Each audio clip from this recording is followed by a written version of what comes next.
विशेष आशीर्वाद और स्नेह मिलता है।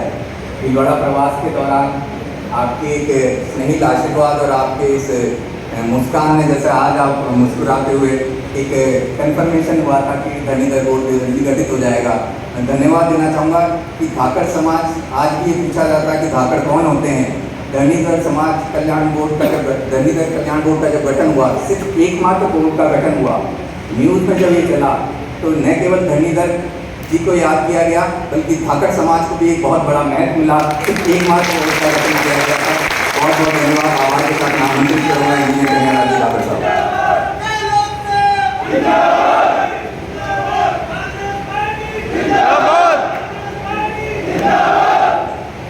अशोक गहलोत जिंदाबाद, अशोक गहलोत अशोक गहलोत अशोक गहलोत।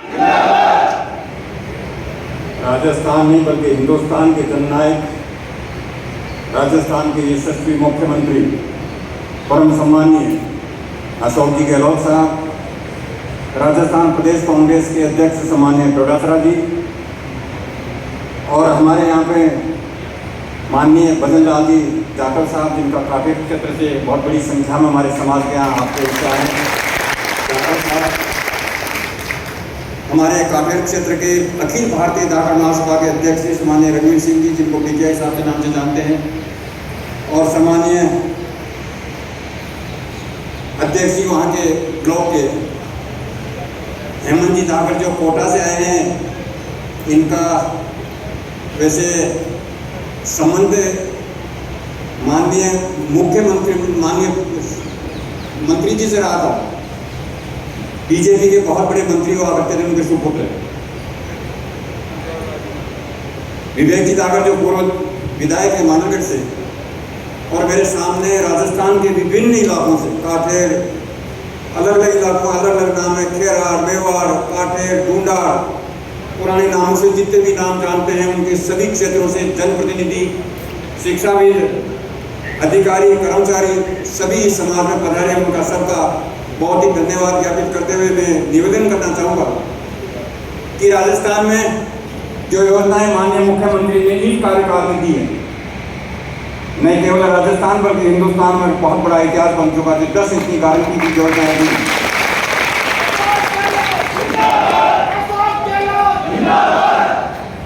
नरेंद्र जी मोदी के जो हमारे प्रधानमंत्री और हमारे अमित शाह को, जिनको चाणक्य मानते हैं नीतियों में, लेकिन अशोक जी गहलोत ने नीति दी, उनके सामने वो मात खा गए और इनका फॉलो करना चाहिए।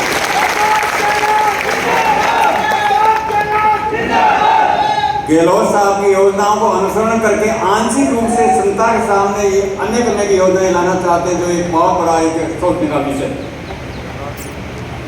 माननीय मुख्यमंत्री से निवेदन ये करना चाहूँगा, मैं थोड़ा सा 2 मिनट का समय देना चाहूँगा और डोडासरा साहब का थोड़ा सा ध्यान आकर्षित करना चाहूँगा कि 1885 में हिंदुस्तान में किसान आंदोलन चालू हुआ, बिजलियाँ किसान आंदोलन, जो न केवल हिंदुस्तान बल्कि संसार का सबसे अनुशासित कोई किसान आंदोलन हुआ तो बिजलियाँ किसान आंदोलन था। और मैं उस परिवार से हूँ जिस परिवार के 5 लोगों ने उसमें सहायता दी थी। 1885 में आंदोलन चला हुआ, 1947 में हिंदुस्तान आज़ाद हुआ। इतनी लंबी यात्रा के बाद में हिंदुस्तान को बोर्ड का राज मिला और उसमें धाकड़ समाज का, भील समाज का योगदान है। मेरे ख्याल से इतिहास में आज भी स्वर्ण अक्षरों में लिखा हुआ। नानक गोपाल जी और कृपाल जी धाकड़ को मंच के ऊपर अंग्रेज ने गोली मारी और नानक पीर को मंच के ऊपर गोली मारी। इनका बड़ा बलिदान मेरे ख्याल से इतिहास में अगर कहीं देखते हैं तो उस ऊपरवाल की धरती में, बिजलानी धरती में आपको इतिहास मिलता है। तो मैं निवेदन ये करना चाह रहा था कि अशोक गहलोत जी साहब का जो भी योजना बनती है, नीचे से नीचे व्यक्ति के तक कैसे उसको सहूलियत मिले, कैसे उसको उसका लाभ मिले, प्रजातंत्र का उसको कैसे एहसास हो, वोट के राज का कैसे एहसास हो, इसको एहसास दिलाने के लिए अंतिम पंक्ति में बैठे हुए व्यक्ति के पास में इनकी योजनाएं पहुँचती, लाभ उसको मिलता है। तो माननीय मंत्री महोदय और गहलोत साहब ने आपसे निवेदन किया, ये जो धाकड़ समाज बैठा हुआ मेरे ख्याल से राजस्थान के समाज में ये अंतिम पंक्ति का समाज है।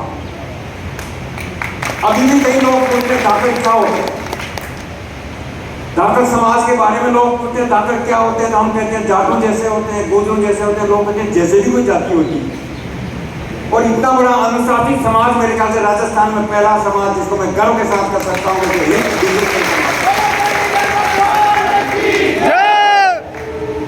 इसलिए समय ज़्यादा लेते हुए मैं निवेदन ये करना चाहूँगा, क्योंकि हमारे जैसे मैं कई दफ़ा ये भी बोलता हूँ कि मोहनलाल जी सुखारिया, माणिकलाल जी वर्मा और कई लोगों को शायद प्रजामंडल का मालूम नहीं होगा। मैं पढ़ता था, एकमात्र लड़का पढ़ता था जागर समाज से, प्रजामंडल से लगा करके आज तक की जो कांग्रेस की यात्राएं हैं, सुखारिया जी से लगा करके, माणिकलाल जी वर्मा से लगा करके और अपने हमारे शिवचंद जी माधव साहब से लगा करके बहुत बड़े संघर्षों के बाद में आज जिस मंच पर खड़ा हूँ, मैं धन्यवाद देना चाहूँगा सम्माननीय गहलोत साहब कि मुझे इस उम्र में 76 की उम्र में इस मंच पर खड़ा होकर के ये कहने का अवसर मिला है कि मैं उस धरती का निवासी और धरती का प्राणी हूँ जिसने किसान आंदोलन के माध्यम से न केवल हिंदुस्तान बल्कि संसार में सबसे डिसिप्लिन अगर कोई किसान आंदोलन हुआ तो मुझे किसान आंदोलन एक वाक्य सुनाना चाहूँगा। ये रेफरेंस इसलिए देना चाहूँगा कि 1985 में भारत सरकार की तरफ से मुझे अमेरिका भेजा गया था, गवर्नमेंट ऑफ इंडिया की तरफ से, मैं इरीगेशन में इंजीनियर। तो मेरे पास में लंबी फ्लाइट थी टोक्यो से सैन फ्रांसिस्को, तो वहाँ का कोई अंग्रेज इतिहास में पीएचडी कर रहा था। तो हमारे हिंदुस्तान का बाहर को पता लग जाता, हम चाल डाल से ऐसे चलते डर के ताका के चलते हाथ पाँव, उनको पता लग जाता हिंदुस्तान का होना चाहिए या पाकिस्तान का होना चाहिए या बांग्लादेश का होना चाहिए। उसने मुझसे पूछा कि are you where from you, कहाँ से हो? मैंने कहा हिंदुस्तान से। उसने कहा एक बिजलिया किसान आंदोलन के बारे में कोई आपकी जानकारी है क्या? आई वंडर्ड लाइक बिजलिया किसान आंदोलन से अंग्रेज को क्या लगा? मैंने पूछा था आप how you are concern with this किसान आंदोलन? उसने कहा मैं पीएचडी कर रहा हूँ और संसार के जितने भी किसान आंदोलन में मैं पीएचडी कर रहा हूँ उसके अंदर जो किसान आंदोलन है in the history of world it is on the top. ऐसे समाज के लोगों का आज एक मजाक के रूप में करना चाहूँगा कि जागर समाज किसी जमाने में एक धोती हुआ करती थी, बगदी पहले